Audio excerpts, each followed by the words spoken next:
In this video, I'm going to tell you the top 3 mistakes that artists make when releasing and promoting the music. These are the kind of mistakes that can cause you to waste time, effort and money, and also leave you feeling mega frustrated and like all of your hard work was for nothing. My aim for this video is for you to avoid these mistakes altogether and promote your music the right way that can get you traction. Also, stick around to the end where I've got an offer for you completely free to download my ultimate guide to marketing your music. Okay, so mistake number 1, relying on outdated social media tactics to promote your music. If your entire campaign relies on making a few posts on social media and you're expecting to see results, this is a very outdated way of promoting your music and is likely going to cause you lots of frustration. If you're a smaller independent artist, chances are nobody cares that you just released your new single. So did 60,000 other artists today alone. And tomorrow, another 60,000 artists will release theirs. It's your job to make people care. And you do that by answering one simple question. And this question is literally the holy grail for any artist. Why should people listen to your new single versus all of the rest? Simply posting that your new single is out just isn't good enough. The organic reach on well-established social media platforms like Facebook and Instagram is at an all-time low, and it's only going to get lower. If you make a post from your Facebook band page, for instance, according to Hootsuite, around 5% of your following will see it. That's around 1 in 19 people. It could even be lower than that. Newer social platforms have much better organic reach. Right now, as I make this video, TikTok and Instagram Reels have really good organic reach, so you may get some traction there. But eventually, these will go the same way as the other well-established social platforms, and this will always be the case. New platforms have extremely good organic reach as they become established, and new features on existing platforms will have really good organic reach while they're being tested. So if simply posting about your new release isn't enough, what should you do? Well, you need to create content around your release and post regularly, consistently for at least 2 weeks leading up to the release day and 2 weeks after. The content you could create is literally endless. You could include a full-blown music video, a lyric video, vlog style videos discussing what the song is about or the process of writing and recording it. Literally anything you can think of. Also, bear in mind any videos you do create can be chopped down and edited for shorter form content platforms such as TikTok, Instagram Reels and YouTube Shorts. But do not rely on this alone as your entire promotional strategy. Mistake number 2, not being willing to invest in your marketing campaign. If you want your release to be successful and put it in front of thousands of people, then you're going to have to invest some money. Sure, that could be on things like music videos, lyric videos, and whatever other content makes sense. But ultimately, all of those things are worthless if they don't get in front of lots of people. My advice would be to have a budget set aside for some sort of PR campaign. PR is all about getting eyes on you and your music. People aren't going to listen if they don't know you exist, and that's the whole basis of a good PR campaign. The success of it largely relies on your music and content hitting a spot with that target audience. PR will typically focus on pitching your music to press outlets and radio stations. This can generate radio play on international and national radio stations, putting your music in front of huge audiences, and also generate press articles in newspapers, magazines, blogs, and so on.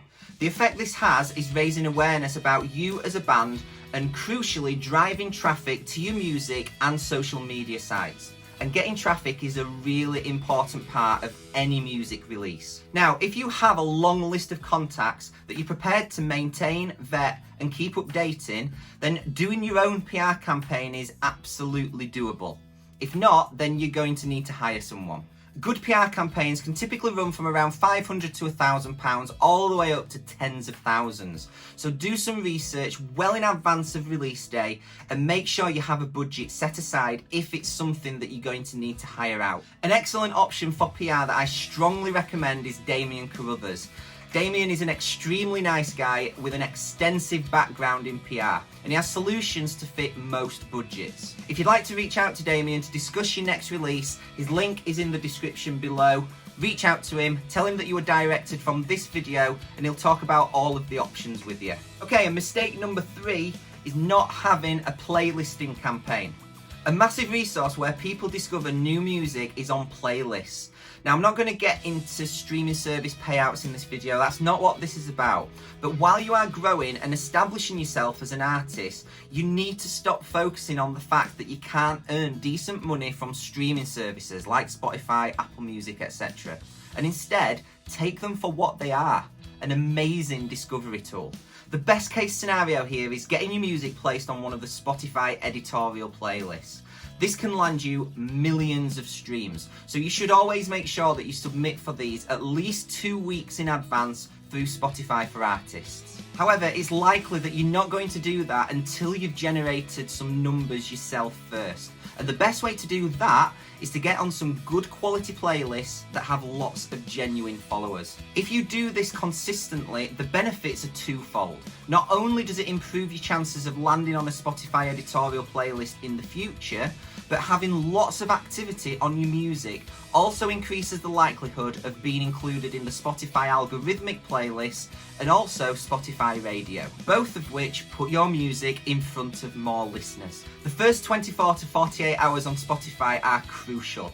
This is where the algorithm is studying your song and analysing how well it's performing. So for the best and long-term results, getting your music onto playlists as quickly as possible is important. If you can arrange this ahead of time, even better. Getting pre-saves on your music is also a huge advantage. This puts your track in release radar for those users, further increasing the number of streams you'll get in that first 24 to 48 hour window. DistroKid is an amazing distributor that makes pre-saving easy. Whenever you upload a song, you automatically get a link generated, so all you have to do is share it. If you're not using DistroKid as your distributor, then that is something that you need to change about yourself. I have a link in the description below that you can use to get 7% off your first year's membership. Hit that link, go sign up now. So how exactly do you get onto some of these playlists? Well, to be honest, it can be a bit of a minefield, and if you do it wrong, you can actually damage your growth. Unfortunately, Spotify is littered with fake playlists that use bots, and there are loads of companies on Google that will promise you the earth when it comes to playlisting, but ultimately just use these bot-driven playlists to give you fake numbers. Spotify is having a major crackdown on this kind of stuff, and its AI is getting better and better at detecting them. In the past, they've removed streams that artists have acquired through fake playlists, and in some cases, even shut down artists' accounts. So it's really important that you do this right.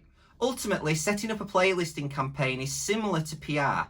If you have a database of curators that you know are legit, and you're willing to constantly vet, maintain and add to that database, then you can run your own playlisting campaign by reaching out to as many of these curators as you can that would be a good fit for your music. If you don't have that information, or you don't have the time or resources for it, then you're going to need to hire it out. But be careful to use a reputable agent that vets the playlist to ensure they are genuine. Here are some signs and red flags that should cause you to avoid any of these companies. Number 1, if a company tell you that you will get a specific number of streams, it's probably fake. Number 2, if you get on a playlist that has tens of thousands or more followers and the entire playlist is made up of small, unknown artists, then it's probably fake. Ask to be removed as soon as possible. Number 3, if you land on a playlist and you get pretty much the same number of streams as the playlist has followers, then it's probably fake. That is so statistically unlikely, it would just never happen. Avoid that playlist in the future. A fantastic solution for Spotify playlisting, as well as Apple Music, and even YouTube, Instagram, Facebook, and SoundCloud promotion, is Omarimc. These guys are constantly vetting their curators and will not submit your music to any playlists that have red flags for being bot driven. The reviews and testimonials back all that up too. If you want to check them out and use them for your next release, I will leave the link in the description below. They've got solutions to suit pretty much any budget. So that concludes this video, but before you go, I've got something to give you completely free, and that is my ultimate guide to marketing your music. In it, you will learn the absolute best strategies that artists are using to grow and engage their fan base, which they can then monetize. And you can apply this to your music and your situation and experience the same growth too. The link is in the description below. Enter your email and the ultimate guide to marketing your music will be sent straight to you. Enjoy.